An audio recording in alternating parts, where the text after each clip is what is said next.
Hello dear students. Today we are going to study how there is variation of acceleration due to gravity for different cases. First case is at a height from the surface of earth. How will acceleration due to gravity vary?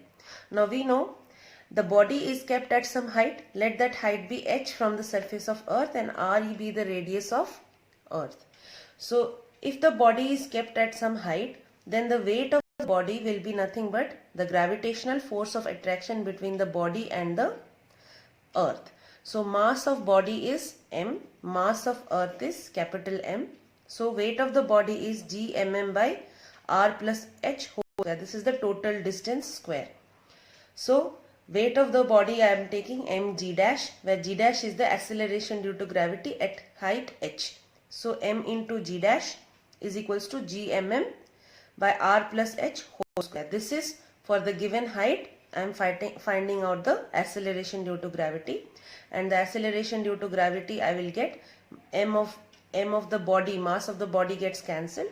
So g dash is equals to gm r plus h whole square, where r plus h is nothing but the total distance of the body from the center of earth. So then also we know at the surface of earth the acceleration due to gravity is gm by r square. So if I compare both the acceleration due to gravity, what will I get? Gm and gm will get cancelled. I will get g dash by g is equals to 1 by r plus h whole square, since gm got cancelled, whole r square. So if I solve this, that is g dash by g, if I solve, I will get r square by r plus h whole square. In the denominator, take r square common. So r square in the numerator and the denominator gets cancelled. And finally, what is the acceleration due to gravity? Acceleration due to gravity at a height is equals to 1 by 1 plus h by r whole square times acceleration due to gravity at the surface of earth. So if height is very less than the radius of earth, then this term is very small and will get neglected. So we will have, if I take this I can take as g 1 plus h by r to the power minus 2. So if h is much smaller than r, then this value is very small and I can use binomial approximation. We know binomial approximation as 1 nx is nothing but nearly equals to 1 plus x to the power n. So 1 plus x to the power n, we are having this form here. So it will be 1 plus nx. So g dash is equals to g into 1 minus this minus 2 comes here. So it will be minus 2h by r. This is the approximated value for acceleration due to gravity when height is smaller than the radius of earth, comparatively very small. So this is how acceleration due to gravity varies with height of a body. Now let us discuss how acceleration due to gravity varies with depth of a body from the surface of earth. So let us take our earth and let us dig a tunnel. At a depth d, the body is kept. Let this be the center of earth. So this distance will be nothing but r minus d, where r is the radius of earth. So the acceleration due to gravity will be because of the small mass enclosed by this portion. So this portion of earth will exert gravitational force on this body. So our target is to find the mass of this small portion which is exerting force on the body in this tunnel. So this can be found out using density of earth. Now we know let rho be the density of earth. So we know mass of earth as capital M. So density is nothing but mass per unit volume of earth. So if M is the total mass of earth and rho is the density of earth, for this small portion whose volume is nothing but 4 by 3 pi Radius is r minus d whole cube. This is the volume of the small portion. Then to find the mass of the small portion, what we can do is we can do density into volume of the portion. So density is nothing but mass of earth divided by volume of earth, 4 by 3 pi. R cube is the total volume of earth and volume of the small sphere is nothing but 4 by 3 pi r minus d whole cube. So if I see 4 by 3 pi gets cancelled. So the mass of the small portion m dash is nothing but mass of earth r minus d whole cube divided by r cube. This is the mass of the small portion which is exerting gravitational force on this body at a depth d. So g dash is nothing but acceleration due to gravity at that depth, which is nothing but g. M dash is the mass of the small portion divided by the distance between the center of earth and the body, and the distance is nothing but r minus d square. This is nothing but acceleration due to gravity at the depth small d. So this is nothing but the formula for the body at a depth d. So instead of m dash I can put g by r minus d into m r minus d whole cube divided by r cube. So r minus d gets cancelled and we are having gm r minus d divided by r cube. Also at the surface, what was the acceleration due to gravity? It was g, which is equals to g total mass of radius of earth square. So if I compare both again, acceleration due to gravity at the depth g dash, and if I compare the acceleration due to gravity at surface of earth, I will get g dash by g is equals to, I will see that g and mm gets cancelled. We are left with r minus d by r cube divided by 1 by r square. So we are left with r minus d by r. Since r square and this r cubes, two r's gets cancelled. So we are having g dash is equals to g into, if I divide it, if divide r to both the terms, 1 minus d by r is the term that we are getting. So this is how acceleration due to gravity at a depth d is nothing but g into 1 minus d by r. What is g here? G is nothing but acceleration due to gravity at the surface of earth. And what is g dash here? G dash is nothing but acceleration due to gravity at depth. So the process that we followed was, first of all we found out the mass of the small portion using the concept of density. Then once we found out the mass of the small portion which is exerting gravitational force on this body, we found out acceleration due to gravity at the depth, and then also we compared the same acceleration due to gravity with the acceleration due to gravity at surface, and we got the formula for acceleration due to gravity at a depth compared to acceleration due to gravity at the surface of earth. Now let us see, students, how acceleration due to gravity varies with rotation of earth and also with latitudes. For example, let a body of mass m be at a latitude making an angle with the equatorial plane from the center. So let phi be the angle subtended by the body at a latitude and omega be the angular velocity of earth. Then the acceleration due to gravity because of rotation of earth and at a point making an angle phi is nothing but g dash is equals to g minus r omega square cos square phi. This is the value for acceleration due to gravity due to the rotational effect of earth and also the positioning of the body on the latitudes. So if I take at equator, if the body is at equator, phi is nothing but 0 degree. That's why we are having acceleration due to gravity. G dash is equals to G minus cos square phi is nothing but 1 because phi is 0. So cos phi is 1. So R. So this is the value of acceleration due to gravity at the equator, and at pole phi is nothing but 90 degree.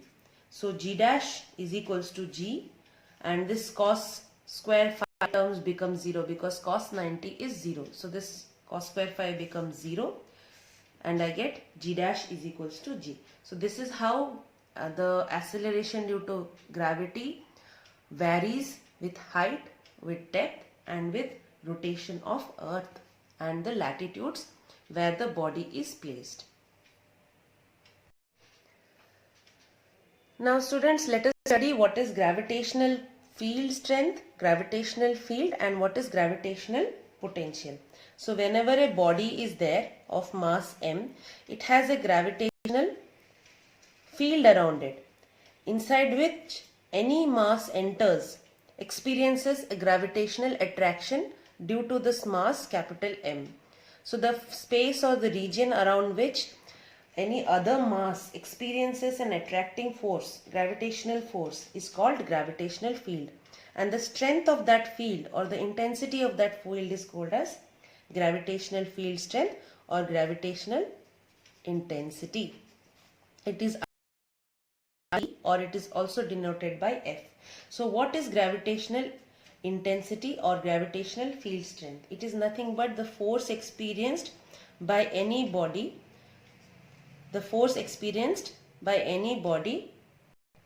of unit mass. So the force per unit mass experienced by any body when it is inside the gravitational field of the mass capital M is nothing but gravitational field intensity. So we know gravitational force is nothing but G mm by r square whole divided by mass of the body which is entering the gravitational field of the capital M mass, and it is a vector quantity, so let us put it r cap. So gravitational field intensity is nothing but G m by r square r cap. So this is the gravitational field intensity or gravitational field strength of any body which is producing a gravitational field. Now what is gravitational potential? Gravitational potential is nothing but if there is a body of mass capital M and it is having a gravitational field around it, then the work done to bring a body from infinity inside a point, inside the gravitational field to a point. For example, let me take this point to be point P. So I am bringing the mass from infinity to point P inside the gravitational field of another mass capital M. So there is a unit mass M which is brought inside the field of capital M at a point P. It is coming from infinity. Then the amount of work done in doing so is nothing but gravitational potential. So we know gravitational potential is nothing but the amount of work done in bringing a unit mass from infinity to a point at a distance r from the mass that is producing the gravitational field. So if I find out the work done, I will find out the amount of energy required to bring that mass. So this is nothing but we are getting the potential energy, and the potential energy per unit mass is nothing but gravitational potential. So I will find out the amount of work done. The amount of work done is nothing but force into displacement, and the direction, since it is coming towards the mass which is producing the gravitational field. So gravitational field direction and the displacement are of same direction. So the theta angle will be 0 degree. So F dot ds or F ds cos theta 0 will be the theta value. It is coming from infinity to a point at a distance r. So I am putting the integration from infinity to r. So if I integrate this, and let me take the displacement, small displacement, to be dx, and if I integrate, if I put the value of force infinity to r, g mm by x square into dx, cos 0 is 1. So I am taking, for example, some intermediate distance x and integrating it from infinity to r. So I am writing this distance to be x and integrating it from infinity to r. So I will get the integration of 1 by x square dx is nothing but minus 1 by x. So just putting the value minus g mm gets outside. The integration value is 1 by x. Putting the limits infinity to r, we are getting the potential energy or the amount of work done is nothing but minus g mm 1 by r minus 1 by infinity. Putting the limits 1 by r minus 1 by infinity, and we know 1 by infinity is nothing but 0. So that's why the total potential energy in bringing the mass from infinity to point P is nothing but minus g mm by r. So what is gravitational potential? This is the potential energy, means the energy required to bring it from infinity to that point. Then what is gravitational potential? Potential is nothing but energy per unit mass. The potential energy required to bring it for a unit mass from infinity to that point is nothing but gravitational potential, which is equals to nothing but, just divide as m here, we will get minus gm by r. This is the gravitational potential of the mass capital M. Let's discuss what is orbital velocity and what is escape velocity. So just let us first assume that a body is at some height from Earth's surface and it is orbiting the surface of Earth. So the velocity with which it will orbit the surface of Earth is nothing but orbital velocity, and the velocity with which it will want to escape the gravitational pull of Earth is nothing but escape velocity. So let us first discuss what is escape velocity. So the body which wants to escape the gravitational pull of Earth has to have the kinetic energy equals to the gravitational potential energy, and we know what is gravitational potential energy, that is g mm by r. This is the gravitational potential energy with which the body is bound with the Earth, So if kinetic energy of the body is equal or more than the gravitational potential energy, then the body will be able to escape the gravitational pull of Earth and will be out of the gravitational field. So the kinetic energy is nothing but half m v square. Let that velocity be escape velocity. So half m velocity square is equals to minus gm m by r. So this minus indicates bound state. So if I put plus here, amount of energy required to escape the gravitational pull of Earth. So this energy can also be known as escape energy. It is just the opposite of gravitational energy of Earth. So the minus symbol indicates that it is attractive in nature, and the plus symbol indicates that it is the escape energy or the amount of energy required to go out of the gravitational pull of Earth. So half mv square equals to gmm by r. So mm gets cancelled. So escape velocity is nothing but gm by r into 2 root over. So this is the escape velocity of a body with which it will escape the gravitational pull of Earth. Now we all know that acceleration due to gravity is nothing but gm by r square. So gm is nothing but acceleration due to gravity into r square. If I put that value here, it will be root over of g. This r can also be written as gm by r square if it is surface of Earth. For the surface of Earth, we can write capital R square. For some other height, we can write it as small r. So I can write this as r square by r into 2. That is equals to escape velocity is equals to root over of g r into 2. If it starts from the surface of earth, then the r will be equals to radius of earth. If it's starting from the surface of earth, so the distance from the center of earth will be r.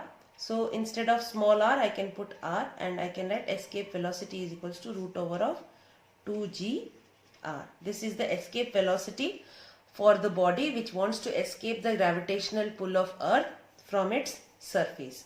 Now we know what is escape velocity. It is nothing but root over of 2g r. If I put the value of g, that is 9.8, and the radius of earth as equals to 6.37 into 10 to the power 6 meters, if I put, then we will get the value of escape velocity of the body, that is nothing but 11.2 kilometer per second. So this much will be the speed or velocity of the body required to escape the gravitational pull of earth. Now what is orbital velocity? It is nothing but the amount of velocity required to orbit the earth's surface. So the necessary centripetal force, that is mv square by r, is provided by the gravitational force, that is g mm by r square. So if I solve it, the mm gets cancelled and one r gets cancelled, and this velocity I am taking orbital velocity v0. So v0 will be equals to root over of gm by r. So this is my orbital velocity, that is root over of gm by, but we know gm is nothing but acceleration due to gravity into r square. So orbital velocity will be equals to root over of g into r square divided by r. So 1 r gets cancelled. Orbital velocity is root over of gr. For the body, if it is near to the surface of earth, then we can write this r to be capital R, that is radius of earth, if it is very close to the surface of earth, and v0 will be equals to root over of gr, and the value can be found out and is equals to around 7.9 kilometer per second. This is the orbital velocity of any body which is closer to the surface of earth. Now if we compare both the velocities, that is escape velocity and orbital velocity, we see that there is a relationship between escape and orbital velocity. If I find between escape and orbital velocity, what will I get? VE by VO is nothing but root over of 2. That's why escape velocity is root 2 times orbital velocity of any body.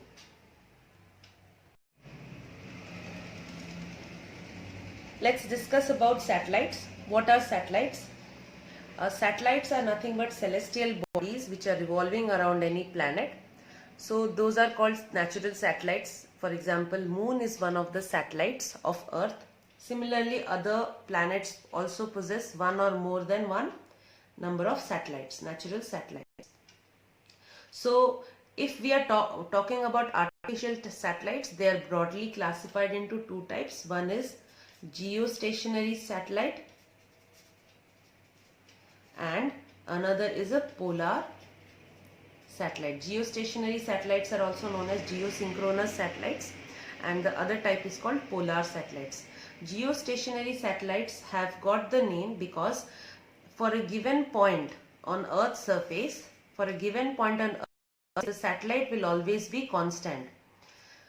It will be at rest. It will seem to be at rest. That means the speed of Earth, the rotation of Earth, and the speed of the satellite will be same. So that's why we can say that the angular velocity of Earth and the angular velocity of this geosynchronous or geostationary satellite will be same. It will also travel from, just like Earth is rotating from west to east, the satellite will also revolve from west to east with the same angular velocity omega as that of Earth, and also it will be along the equatorial plane. Then only we can call it as a geostationary or geosynchronous satellite. That means the time period of this satellite will be 24 hours. And what are polar satellites? Polar satellites are nothing but low altitude satellites. They are moving from north to south direction. So they are covering the north pole and south pole, and geosynchronous is moving from west to east. So the satellites are used to for many purposes like communications, weather forecasting. We are having GPS, global positioning system, in military purpose or space research. So these geosynchronous and polar satellites play an important role in our communication and other activities. So how do we launch a satellite?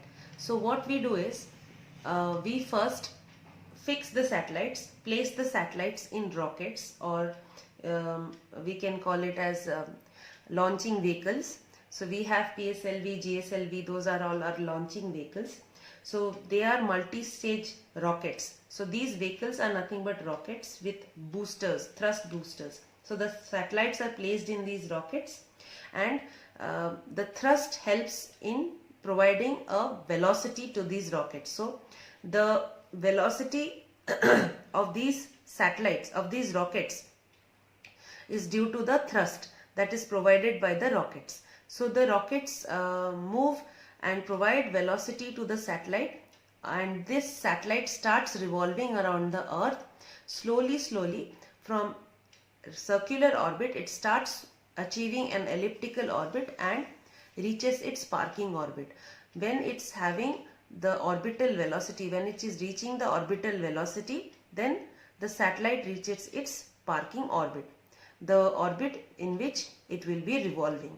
So this is how a satellite is launched. So slowly the orbit will increase, the radius of the orbit will increase, and it will achieve a circular, nearly circular elliptical path when it is equals to the orbital velocity. If the velocity of the is more than the orbital velocity, it will start having more and more orbital like elliptical orbit. When it will reach escape velocity, it will be slingshot. It will be moving in a hyperbolic path, and there will be slingshot occurring, and it will escape the gravitational pull of Earth. So this is how a satellite is launched from the surface of Earth. So the first and foremost work of the rockets is to provide the thrust and provide the horizontal velocity to the satellite. And once that is done, the rocket moves around the Earth and achieves the orbital velocity. And if it wants to stay in that orbit, it maintains its velocity, orbital velocity in that parking orbit. Otherwise, if it wants to escape the gravitational pull, it increases its velocity revolving around the Earth. And when it reaches the escape velocity, it goes out of the gravitational pull of Earth. Now this is how a satellite is launched. Then when a person is inside a satellite, the person experiences a weightlessness. What is this weightlessness? When a person in the normal reaction on the person is zero. That's why the person experiences a weightlessness inside the satellite, and we'll see how. So let us consider a man or a person inside a satellite, an astronaut. So obviously the satellite is revolving around Earth, so there will be no normal reaction for the satellite. So the normal reaction for satellite is zero because it is not on any surface. So the normal reaction for satellite is zero, but let R be the normal reaction for the person inside the satellite.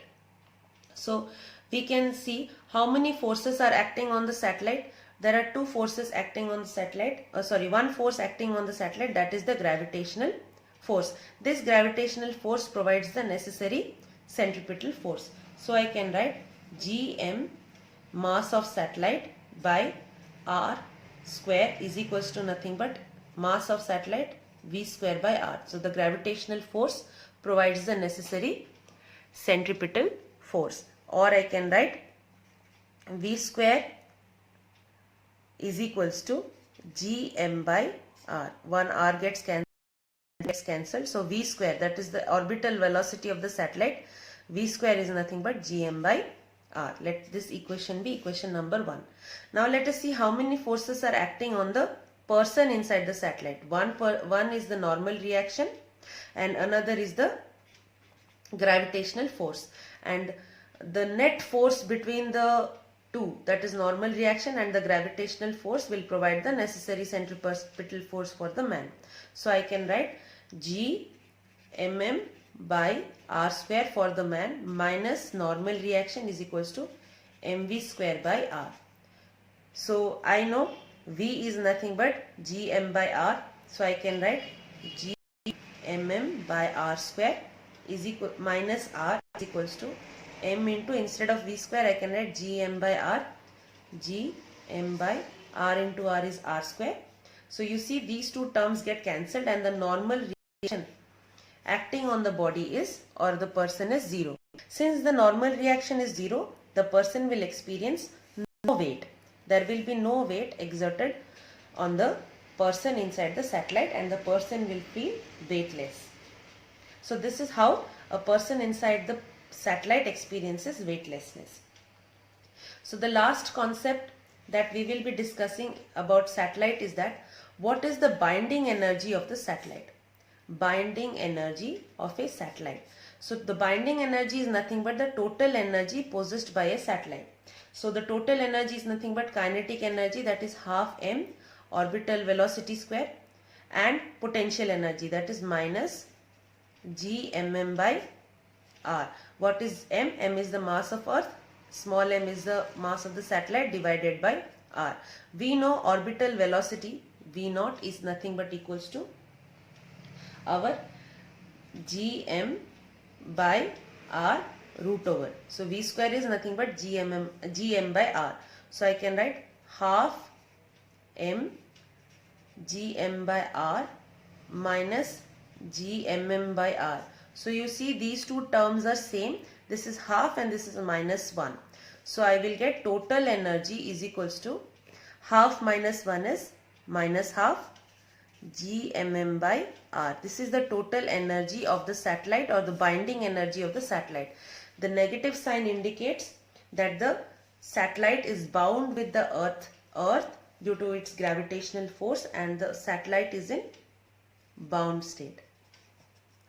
So this is the binding energy of a satellite. So this is about satellites, what are the types of satellites, how satellite is launched, what is a person experiencing, what weight is it experiencing, a person is experiencing inside the satellite, and what is the total energy or the binding energy of a satellite.